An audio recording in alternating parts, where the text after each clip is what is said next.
Okay.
Hello, everybody, and welcome back.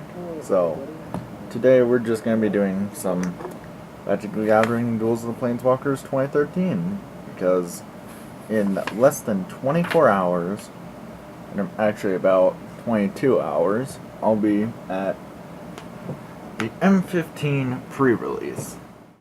So, that's going to be fun. So, anyways,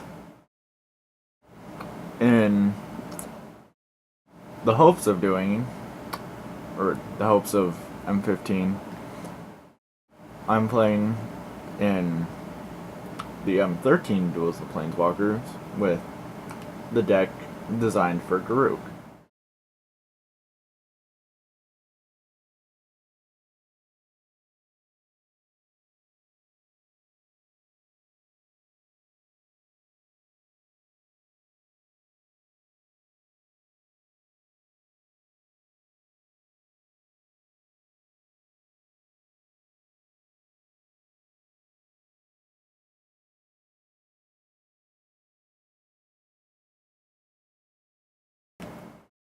Anyways, so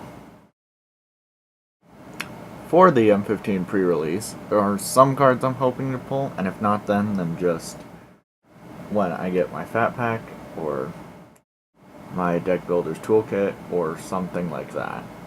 But, anyway, so, for the pre-release I'll be running green, thus I'm doing Garruk, even though it's not really Garruk's color anymore. He is black-green now, so...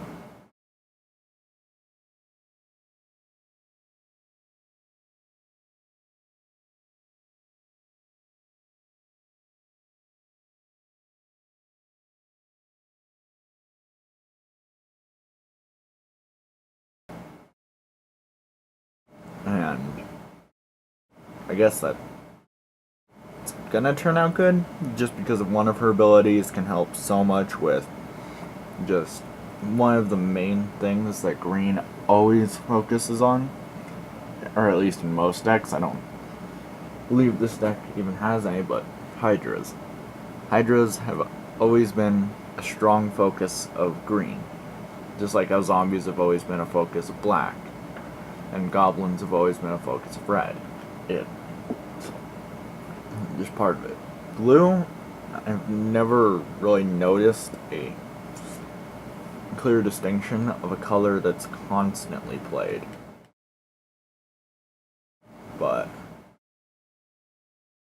well, it's pretty good for...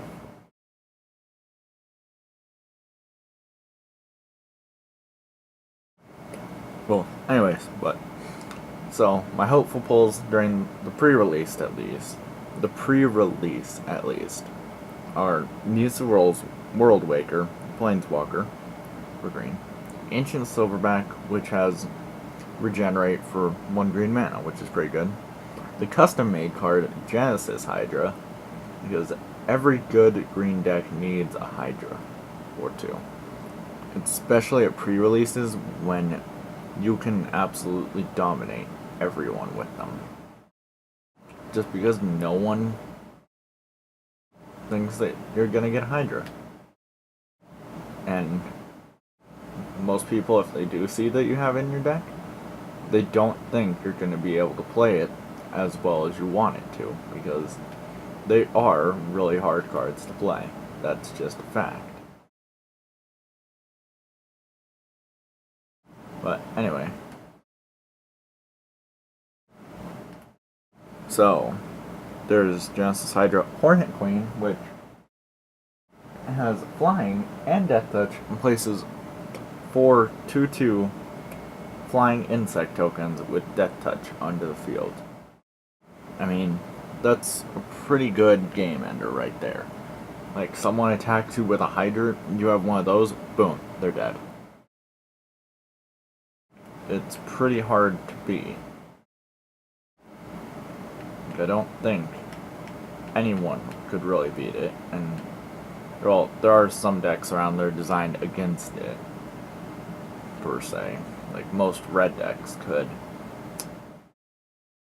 play against it, but that'd be a rather difficult task. So anyway, there's that. Colonian Twin Grove, which I think it's your devotion to green, is what it becomes. So like, say you've got 16 devotion to green, it's going to be a 16/16, and it gives you a token that's a 16/16. So that's pretty good. The Soul of Zendikar, I actually have forgotten what this does.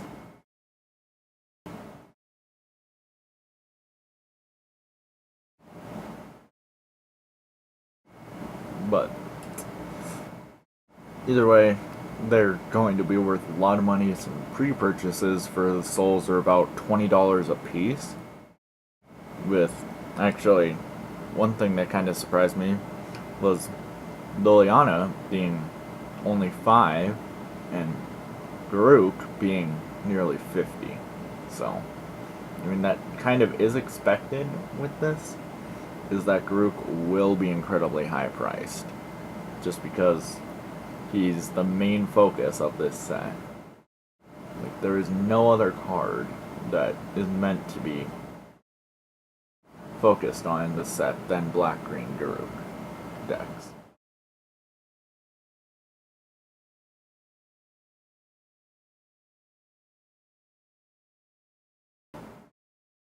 Is what his name is, but either way, it's Yisan, and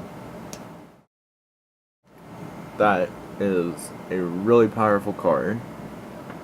That'd be nice to draw. However, I don't think it's gonna happen, just because it seems a very unlikely probability.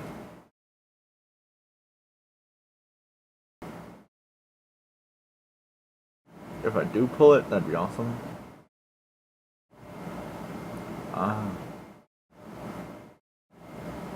So that's pretty much your devotion. But anyway, and then there's Wall of Mulch, where you can sacrifice a wall just so you can get another card. And that's not bad, but it's not an ability I plan to use very often. If I do use it, it'll be out of sheer last resort, or say I got Scry 1 and there is a really good card that's a game ender, and I know if I don't get it this turn, I'm probably going to lose. That's pretty much the only time I will ever use that ability, but it can be used at literally any time, which is helpful.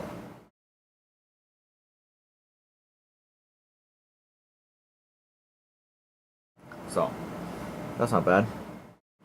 And those are just the green cards I hope to pull for my pre-release deck. Those aren't all the cards I hope to pull, so hopefully quite a few more. So for colorless, I want to pull Grindlock, which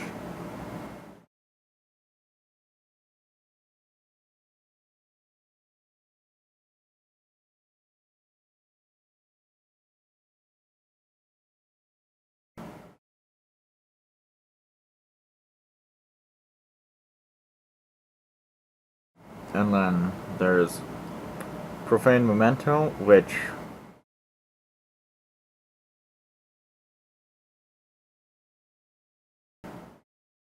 and then Darksteel Citadel, which is a colorless mana. And that's every single turn that you're getting that.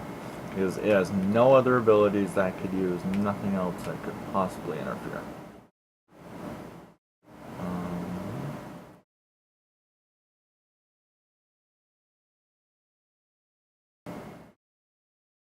So yeah, there's that for my colorless. Now, if I'm gonna end up running red-green, I'll have to get at least 2 of these cards, and one of them has to be Chandra or Circle of Flames. Otherwise, I will not run anything that has to do with red. Because red in this set is going to be absolutely terrible from the priest cards that we get to see. But from looking at green, black, and blue are going to be really powerful. White and blue is going to be a common combination, as well as black and green, just because people are going to go out and get Garuk. Because he is going to be a really sought after card, and he is incredibly broken for the fact that it may take a little while to cast him, which kind of makes up for it, but not even close to the entirety. That one of his abilities is literally to destroy another planeswalker. That's just insane. I know he's more than likely going to get banned by the time of Grand Prix and such, but if not, that would be really cool, because there are some really strong Planeswalker Devotion decks and God Devotion decks, which Garuk, literally, you get him onto the field every turn. You're removing a God card, or you're removing one of their most powerful Planeswalkers. Kind of a no-brainer.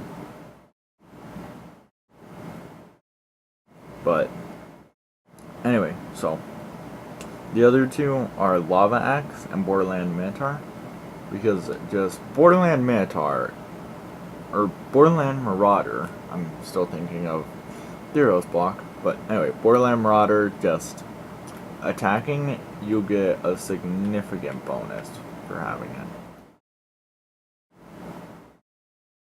So, that's always a good thing to see. And actually, it looks like I'm gonna lose, so that's gonna suck, but anyway, that's red is not something I want to run with green by any means, just because they go terribly together.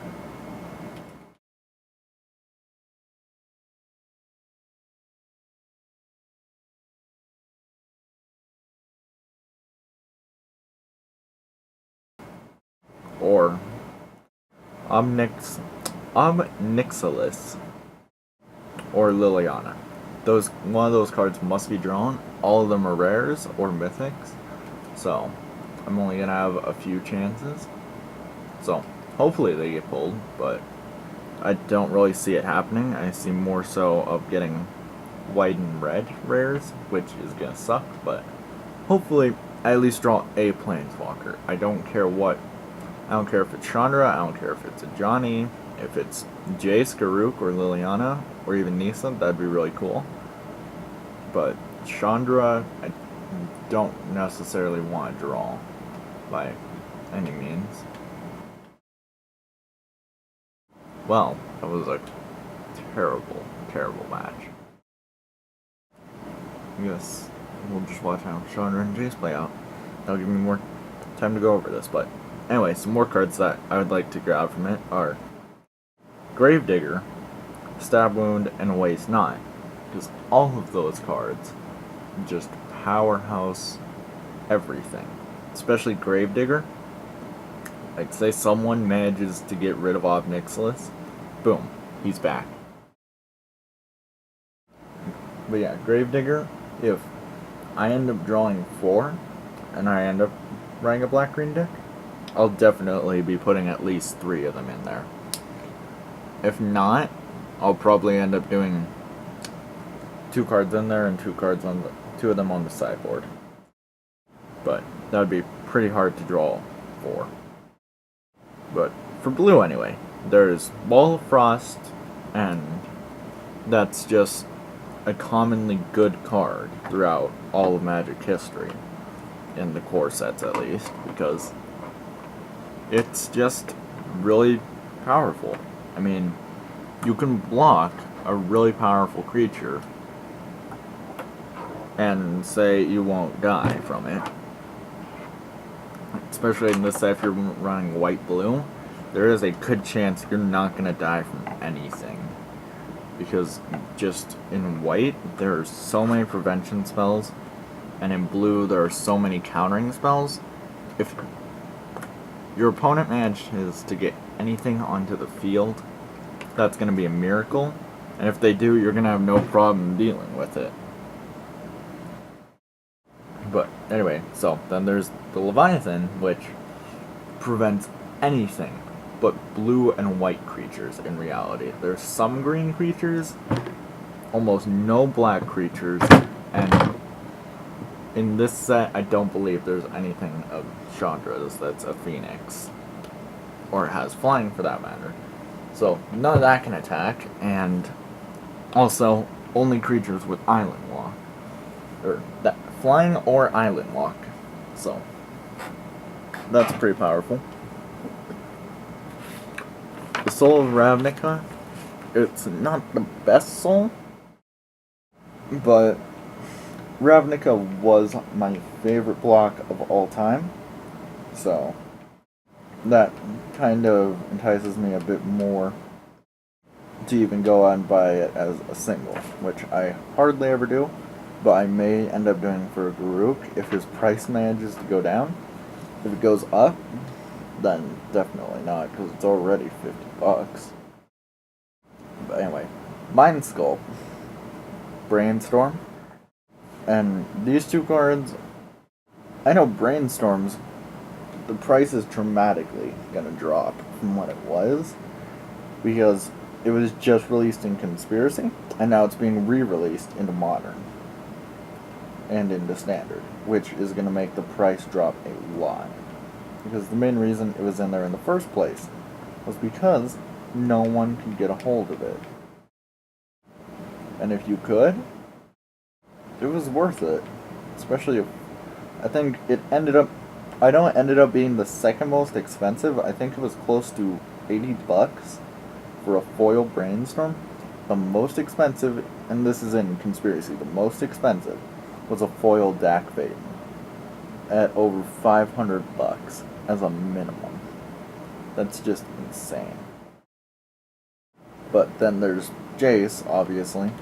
I know it's not his best modern form, but that's still legal playable, because no one can beat the Jace that they re-released. Or, I don't think they re-released him in one of the Vaults sets.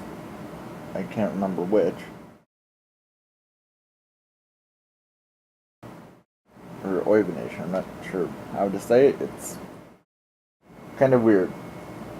And I forgot what it did, but I know I put it down for a reason. Hopefully I'll find out at the pre-release. But anyway, those are just the cards I hope to draw. And more than likely, over anything, I'll be running green-black.